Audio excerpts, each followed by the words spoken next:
So I don't think I clearly mentioned or clearly elaborated on what I mean by civil avenues being closed off to many of those who experience many social and economic disparities in this country.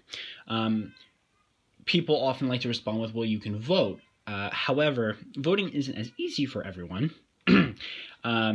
For example, it's much harder for people of color in certain places as the location of voting places are often structured in a manner that disadvantage voters of color, meaning they're often changed around a lot. There's not a lot of clear information to voters in the area, so a lot of people end up missing the time to register or the exact voting date, and other instances that are related to not knowing where the location of their polling places.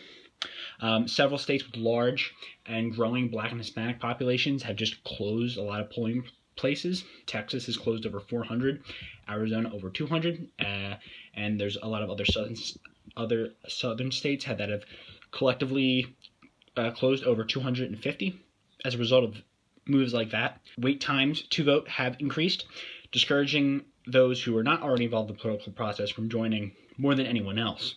It has the effect of eroding faith in our civic institutions, especially among people of color who face a lot of hurdles to begin with. There are other attempts to try and implement, some successfully and some unsuccessfully, to make certain IDs acceptable at a polling place while others were not, and the IDs that typically were not acceptable tended to be the IDs that people of color had access to more than the ones that white folk did. And now there's been a lot of talk regarding a lot of these laws and similar voting restrictions that they're race-neutral policies. On the face, they are technically race-neutral. However, the impact is making it harder for people of color to vote, which is still racist and is still unfair and is still something that we have to take into account. And there is clearly evidence of people of color not being able to exercise their fundamental right of the franchise because they didn't know where their voting place was,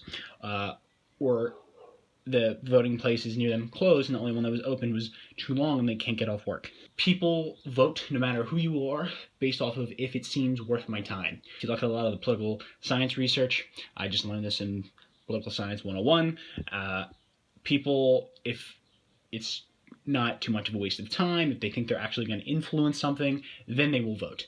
If they do not think that that is true, they will not vote. And increasingly, when things like this happen, faith in institutions erode and more people check out of the process.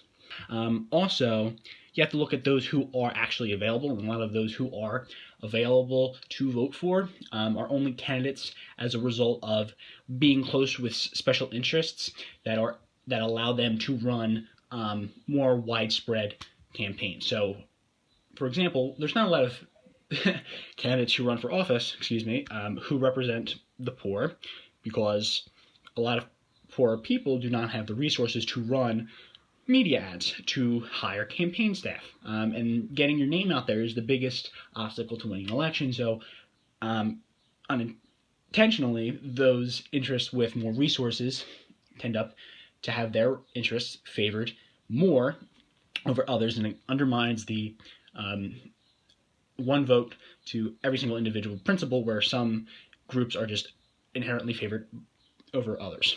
So those are how the civic institutions have failed many people.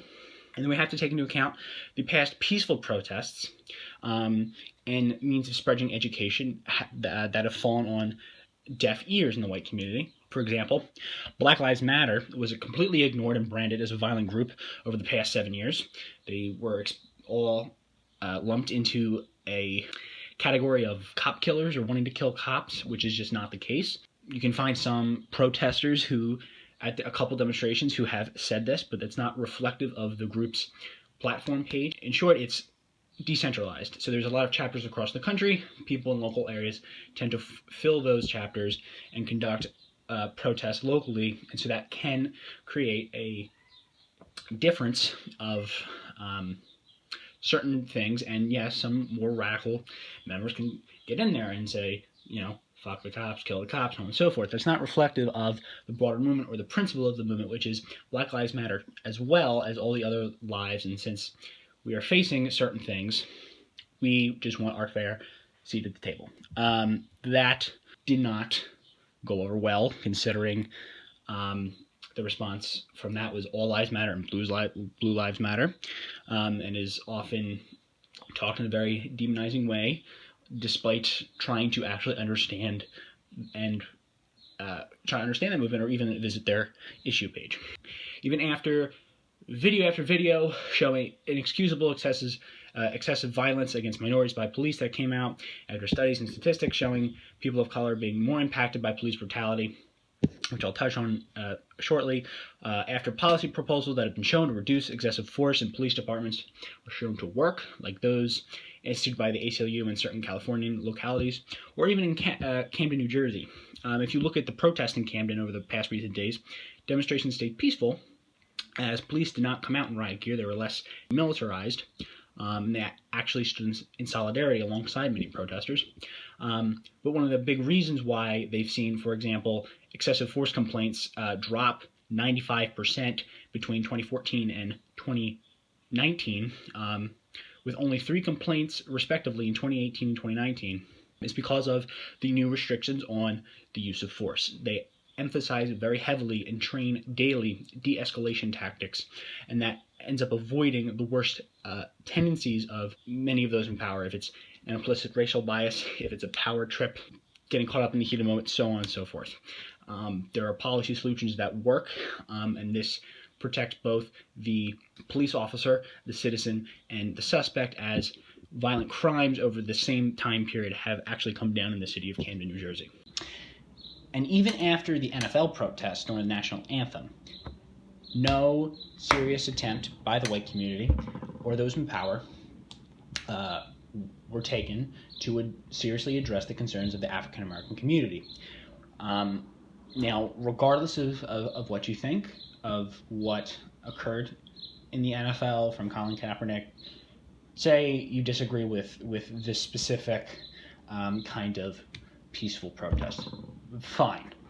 But it was a peaceful protest, and regardless, it still does not negate the issue.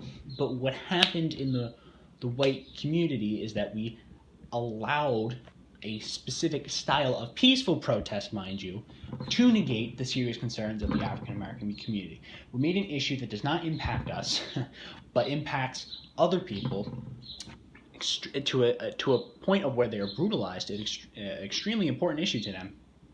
And we turn it into an issue that is about us, and it does not really hurt us in the same way, or really at all. And I really emphasize really at all. I was being kind. So even if you get mad at this protest, a little anger is not getting killed or beaten by those armed and in power. You also have to really keep in mind the power dynamic here and how that also plays into effect. This isn't just an average assault on the street. There is another layer of fear and what can actually be done to you with the resources that the state has.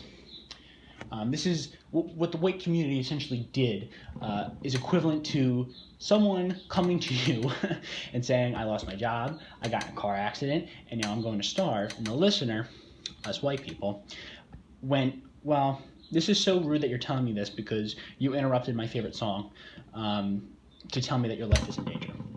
That is essentially what we did. So we cannot be angry, we cannot be more angry, not to condone the tactics, over property damage or over crimes that don't actually hurt people, looting of a major corporation like Walmart, when we don't listen to the peaceful protest. The biggest criticism I'm saying is real protests are peaceful protests, but this is ridiculous. And those same people did not do their due diligence in trying to reach out to the African American community, educate themselves, or try and, in any fashion, try and address police brutality, even if they stood to benefit. My point with going through all this is, what do you expect the protesters to end up doing if they are pushed into that situation? How desperate must they be that this is the only manner that they can get attention to their issue? Every other avenue was cut off or ignored or smeared by those in power and many in the white community. We ultimately need to address the root of the problem to end this incentivization, which will cause everyone to benefit, and that is the point of showing this information. Now, remember, the response of citizens saying we can break the law in a small amount of circumstances, because that's the majority of what people are doing, is because those who are in power are supposed to protect us and are instead saying, well, we can break the law. By not holding everyone accountable, the incentive to participate in the given social system evaporates, creating a situation where people begin to fear that they will lose more if they do cooperate in the system. It's a prisoner's dilemma. Now, one may say, well, if we do not hold the rioters accountable, then more chaos will ensue. True, but who started it and who escalated it? The government and the systematic issue of racist policing and other disparities that disproportionately impact communities of color. I know it is not all police, but the brutality during a lot of these protests are reinforcing this dynamic of people losing faith in the system and rebelling against anything that might even symbolize the broader social establishment, like a corporation. So say you're just someone who always gets the short end of the stick. You're at one of these protests, you see the same things happening, you might get unfairly tear gas or what have you. You might break a window or steal a few things. Now, not to condone it, I'm trying to bring attention to the disparity of a lot of people's outrage over one set of looting versus another. Why do we only condemn looting if we associate with black people? I also ask, again, what's more important, life or property? We need to reset our principles, our priorities. What do we care about more, the looting of stores or the looting of lives of people of color? Context, in Chicago, 72% of all incidents of force by police are against the black community, despite black citizens making up only 32% of Chicago's total population. This means force is 14 times more likely to be used against African Americans than whites, as 10% of all incidents of force by police are against whites, despite them making up the same exact 32% of the overall Chicago population. This is a widely disproportionate amount of use of force on behalf of police officers, seemingly with no real reason why. Furthermore, despite cops shooting twice as many whites as blacks, whites make up there are about 6 times as many whites in the populations as blacks in the United States. Proportionally, black people are much more likely to be shot and killed by cops. If we look at shooting deaths of unarmed people, cops have shot and killed about the same number of whites and blacks, which means an even wider racial disparity as a percentage of the population. This is probably because when interacting with black people, police officers seem more likely to see innocuous movements or even efforts to comply with their orders as threatening. Regardless of if this is actually racial bias. For example, hypothetically, if you don't buy the fact that this is some underlying implicit bias at work with these statistics, it's the fact that people of color are unfairly and disproportionately impacted, even unintentionally, that makes this an issue as well. So even if it's police officers not intending to do this, there is a systematic issue that we can address through policy to make this more equitable. And when how African Americans police shootings relate to crime, we will see that there isn't really a justification to use that the shootings will match up with the amount of crime those in the African American community commit. For example, a 2018 Star Tribune investigation of fatal police encounters in Minnesota since the year 2000 found no correlation between the locations of police shootings and the crime rates of those areas. And I hope that we all know that skin color and race is not does not incline one to do something more than another. Science nowadays has thoroughly debunked all of the past science that try to justify certain actions based off of race. It does not hold up under peer-reviewed science. Biologically, there's no difference. It's just the fucking color of who the fuck you are. That's not a reason. So I hope that everyone knows that, and so they don't look at those statistics and think, oh, well, blacks are just more violent. It's not true. The overarching point here is to focus more on the big picture, to stay focused on the systematic issue that leads to mass death and literally threatens governments from functioning as we know it, to understand why some people might be literally rebelling in the streets, and to not confuse them or peaceful protesters genuinely calling for justice with bad actors taking advantage of the situation. Hopefully this can lead to a positive conversation to address some of these issues